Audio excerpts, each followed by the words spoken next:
Well, siguro hindi mo rin maaalis sa akin na masaktan ako na makarinig ng ganyang mga salita galing sa isang dayuhan na I'm sure is very well paid.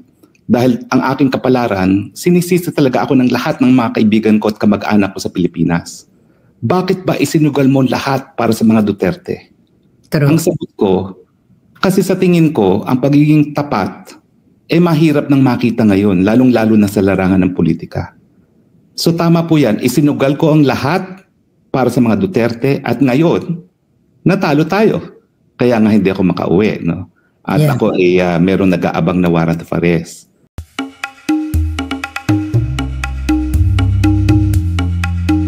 Ayan. Ano ba ang pinagpuputok ng botyo ni Harry Rox? Kung dati sinabi niya na gusto na niyang umuwi sa Pinas.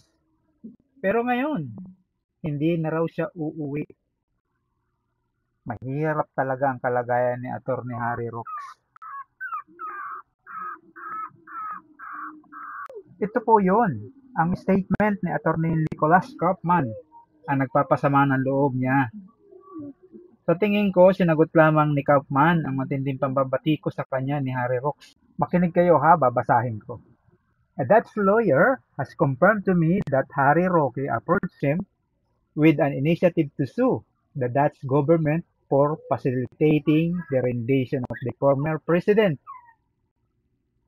May isang abogado daw na taga-Netherlands na nilapitan ni Harry Rox para idemanda ang Dutch government dahil sa pagpapasilitad ng tinawag niyang rendition sa dating Pangulo. In my opinion, this was a crazy scheme because the release of the former president would require the cooperation of the Dutch government, something unlikely to be forthcoming if they are being sued by the persons concerned. Sa ating salita naman, sa aking opinyon ay isa itong kahibangan dahil kailangan ng kooperasyon ng Dutch government para sa interim release ni FPRRD. Tapos ididimanda mo pa, ay di hindi na makikipagtulungan ang Dutch government kung ganito ang mangyayari. Ituloy pa natin ang pagbabasa. From day one, Harry Roque has portrayed him as the only person capable of defending former president, motivating the public against me and my team. Sa simula pa naman ay ipinakita na ni Harry Rox na siya lang ang may kakayanan na maidepensa si PRRD. At ginagatungan pa niya ang publiko para atakihin ako at ang aking team. Paliwanag pa ni Kaufman. At ito ang pinakamasakit sa sinabi ni Kaufman. Ituloy natin ang pagbabasa. As it is, neither the former president nor anyone else in his immediate vicinity is interested in Harry Roque as lawyer. Aray! Aray! The former president has made it known that Roque should stop interfering in his case and return to the Philippines to sort out his own troubling legal issues. Tagalogin pa natin ha. Kahit naman ang former president o mga taong nakapaligid sa kanya ay hindi interesado sa kanya bilang abogado. At pinasasabi ni FPRRD na itigil na niya ang pakikialam sa kanyang kaso at umuwi na sa Pinas para harapin ang sarili niyang kaso. Ang sakit, di ba? Hindi po natin alam kung totoo ba na sinabi ni FPRRD na umuwi na si Harry Rox sa Pinas at harapin na lang ang kanyang mga kaso. Wala po tayong capability na ma-verify natin ito. Pakinggan naman natin po si Atty. Harry Rox para maging patas naman sa magkabilang side. So, aaminin ko na nung ako'y pinapunta rito ni VP Sara, ang inaasahan ko ay maging miyembro ako ng legal team. Pero may mga pangyayari nga, gaya nung pagbabanta na ikakansela ang aking passport na naging dahilan na kinailangan ko munang unahin yung aking personal na seguridad dito. No? Dahil alam naman natin, ang nais talaga ng Marcos administration ay gurgurin. No? At ito talaga ay parang naging sagabal, no? Para sa pagbigay ng tulong legal kay Tatay Digong. So nagtataka lang ako, bakit ngayon, parang akong sinisisi na yung mga paghihimasok ko daw magiging dahilan para magkaroon ng aberya sa depensa ni Tatay Digong. Ang sabi ko naman, ang aking posisyon naman dyan, minsan din naman ako naghimasok. No? In fact, hindi naman ako binibigyan ng pagkakataong maghimasok at hindi rin naman ako nagtatangka ng maghimasok. Pag sinabi po kasi naghihimasok sa kaso, ito yung kaso na hinahawakan ni Kaufman sa ICC. At mula naman na naging malinaw sa akin na ayaw niya makipagtrabaho sa akin, hindi ko naman pinagpilitan ng sarili ko. No? At binigay ko naman ng buong-buo kong tiwala kay VP Sara nung pinili niya itong si Kaufman. Now, may tatlo lang akong pagkakataon na naaalala na ako'y nagsalita. No? Unang-una, yung statement of fact lang. Statement of fact lang, walang komentaryo, hindi naman nila makakailaya. No? Na umabot ng 50 araw na nakakulong na si Tatay Digong bago maghain ng isang motion to dismiss on the basis of lack of jurisdiction. Okay? Ano lang yon? Paktual lang yon. At bago nga nakapaghain ng ganyang motion to dismiss based on lack of jurisdiction, kumuha pa ng isang associate counsel na magaling naman. Kakilala ko yun, si Professor Jacobs. At puring-puri ko naman yung choice ni Professor Jacobs kasi akademiko, so alam niya yung teorya talaga no, kung paano depensahan ng mga tao dito sa ICC. Ang pangalawang pagkakataon na, inanunsyo kasi ni VP Sara yung domestic legal remedy doon sa kanyang briefing matapos niya makipagpulong kay Tatay Digong.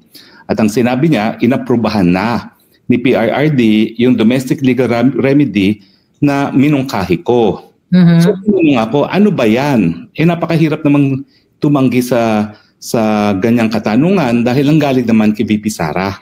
Yung kumpirmasyon na pumayag si Tatay Digong. So, in-explain ko kung ano yung teorya na ang karapatang pantao ay obligasyon ng Estado, mga Estado kasama ng Netherlands na protektahan at itaguyod. No? At kasama na dyan yung karapatan to due process ni Tatay Digong na nalabag nung siya nga ay kidnap papunta ng Dahig.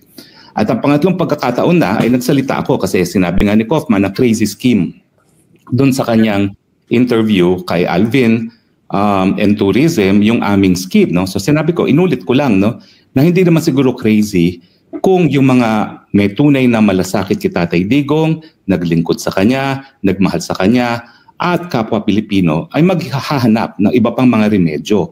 Habang ang remedyo ng ICC ay patuloy na nakabinbin. Kasi hindi nga tayo naghihimasok dyan, hindi natin pinakikialaman yan. Marami tayong mga katanungan, hindi nga natin isinasa publiko na yan.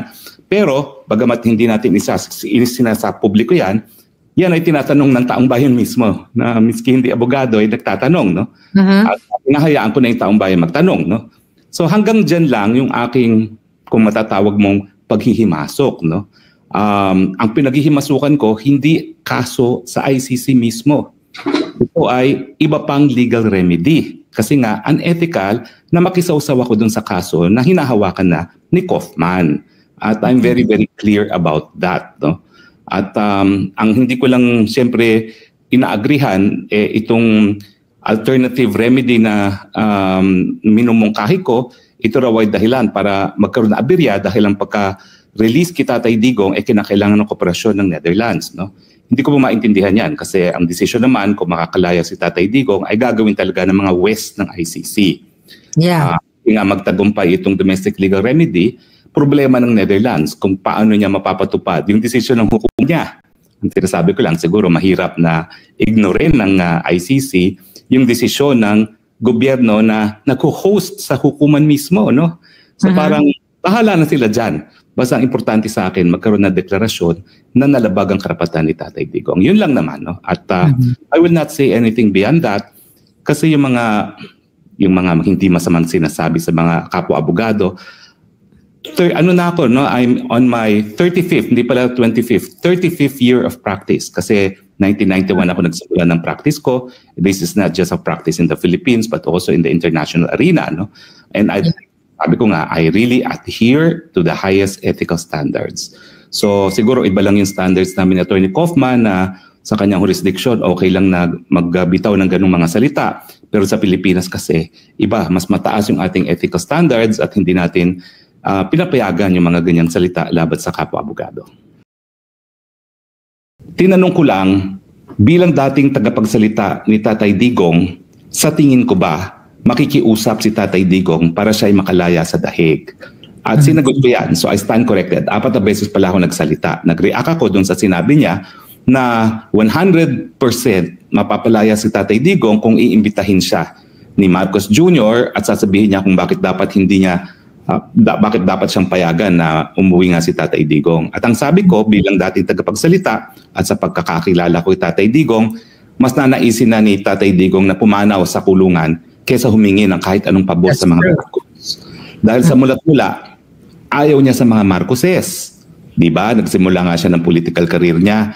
Naging OIC Vice Mayor siya. Sumama siya dun sa Aus Marcos Movement noong 1986 kasama ang kanyang nanay, kaya siya naging OIC. Pagkatapos niyan ay pinayagan nga niyang ilibing si dating Presidente Marcos Sr. sa libingan ng mga bayani, pero hanggang dun lang ang kanyang ginawang tulong sa mga Marcoses. At nung kampanya, talaga namang tinutulan niya ang pagtakbo ni Inday Sara kasama si Marcos Jr. Tinawag niyang weak leader ang Marcos Jr. at later on, nung linunsad ang maisog, tinawag na nga niya na si Marcos Jr. ay bangag. No? So, sa ganyang konteksto, parang ang aking palagay lang, hindi papayag si Tatay Digong na makiusap sa mga Marcos. At alam din natin ang mga pangyayari na si Marcos ang nagpakidnap kay Tatay Digong papunta ng Dahig. At yan naman ay paulit-ulit na sinasabi ni VP Sara. So kung yan ay uulitin ko, bakit siya masasaktan? Kapag nanggaling kay VP Sara na sariling anak ni Tatay Digong, hindi siya nasasaktan. Pero pag ako nagsalita, masasaktan siya. Hindi naman ata tama yun, no? Dahil yan naman ay katotohanan na alam ng lahat ng Pilipino at ang nababahala lang ako. Kung hindi talaga niya intindihan ang papel ng mga Marcos sa pagdala kay Tatay Digong sa Dahig, anong depensa ang ilalabas natin doon? Paulit-ulit nang sinasabi ni Inday Sara yan na talagang nakipagsabuatan lang ang mga Marcos at sa ICC para nga mawala yung problema ng mga Marcos sa Pilipinas at yan nga si Tatay Digong. Maraming nagdanais na makalaya si Tatay Digong kaya nga nag-iisip ng iba't iba pang mga paraan habang wala pang resulta dun sa inaatupag ni Kaufman. Kaya nga po, pilit na akong pinapauwi ni Mr. Kaufman pero hindi po ako pwedeng umuwi. Hindi ko po papayagan na mawalay kay Tatay Digong dahil yun naman po ang pangako ko. Hanggang sa huli, sasamahan ko po siya. At dahil sinugal ko na po ang lahat, kung talagang ang lalabas dito ay natalo ako sa sugal, so be it.